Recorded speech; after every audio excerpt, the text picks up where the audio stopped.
Yeah, we're recording now. Hi, Oh, Trav. okay. Now we're going to go out and do... Hi, Yeah, Mom. go do Karen. Wave hi. Hi, go do Karen. Okay. And now we're going to do bye-bye. Bye. Now we're out here getting an instruction on how to make ham pot pie. These are your dumplings, and you know what? I'll just let Karen take it from here. Let me put some light on the subject. Oh, there we go. Okay, go ahead, Karen. Well, what I did was I had previously taken a nice chunk of ham with bone in, and I placed it in this pan with a lot of water. As a matter of fact, so much that it actually started spewing over, and Sebastian did bring it to my attention because there was water all over the stove. So I did get that cleaned up. Could you back it up just a moment? That lid. What's with that lid? Well, the lid is kind of odd, and we just can't quite figure out why it's so stupid that it would be like this. But it's one of my favorite cooking tools. Therefore, I just learned to work with it and not complain a whole lot, and just use Okay, well, carry on. pot holders. Okay. Brilliant. Yes, brilliant. Now, so what I did was once the bone in ham was boiling for a while, it forms a broth. And with that broth, then I took some potatoes. I cut those up into small bite-sized pieces, maybe a little larger than bite-sized. But I added green beans, and I shredded the ham. I took the entire ham out of the pot, shredded some ham, placed it back inside the pot. I thought I had enough, however, I was corrected by my cousin Leslie. She felt as though it needed more meat. So I did add more meat. There is a whole lot of meat still remaining, however, though. So do remember, it will always make at least 2 meals. How economical. Now, I reserved 1 cup of the broth. 1 cup, and I set it aside, waiting for it to quietly cool in the kitchen itself. Quietly, like there was no noise? Bad use of words, I apologize. So then we take that 1 quietly cold cup of broth, I apologize once again, and I added to just 2. 1 to 2. 1 to 2. Would that be 1 broth to 2? Cups flour. That's exactly correct. And then you just simply mix it with a fork in a bowl, as such, until it forms a dough. Roll it out using flour on your surface, preferably a beautiful island such as this. It is beautiful.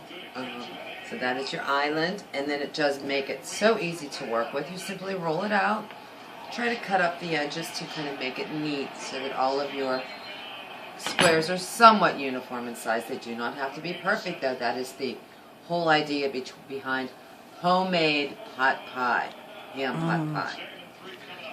So I just simply start cutting until I have all the flour rolled out. I'll cut these up as such, and then I will take the remainder and I will actually roll this out as well, and I'll demonstrate that so that you can see how I do that.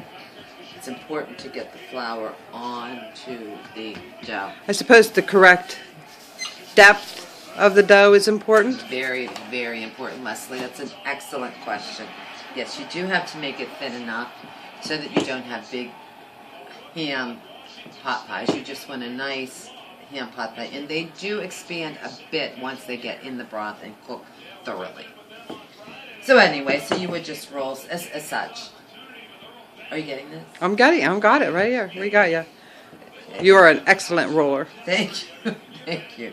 And you would just roll, and you would continue to roll. I don't want, this is kind of my, you know, how they put it underneath the counter after they do something. That was just a demonstration.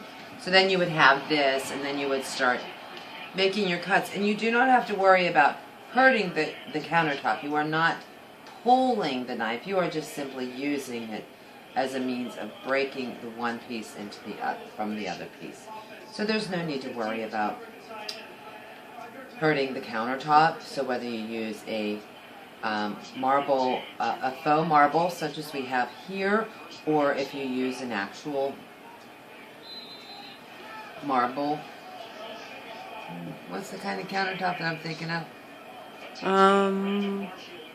Well, Slate. Granite. granite. Granite. Granite, yes. Granite countertop. You're not going to harm that countertop. So simply afterwards, then make sure that your broth is warm. You would cut up all of these. Do you want it warm or do you want it boiling? Actually, you do want it boiling. Okay, are we boiling? No, not yet. Thank you. I do appreciate you reminding me that I do need to turn the heat up slightly so that it comes to a nice full boil.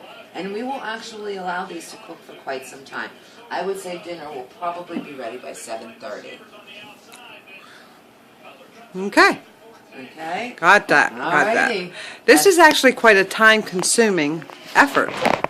Truly it is not, because we did it, although it did take part all through the day, there's plenty of things you can do in between. You can do your laundry, you can go to the hospital and visit a friend or family member, you can clean your home, you can run down to the beer store and pick up beer. Even clean your coffee pot, perhaps.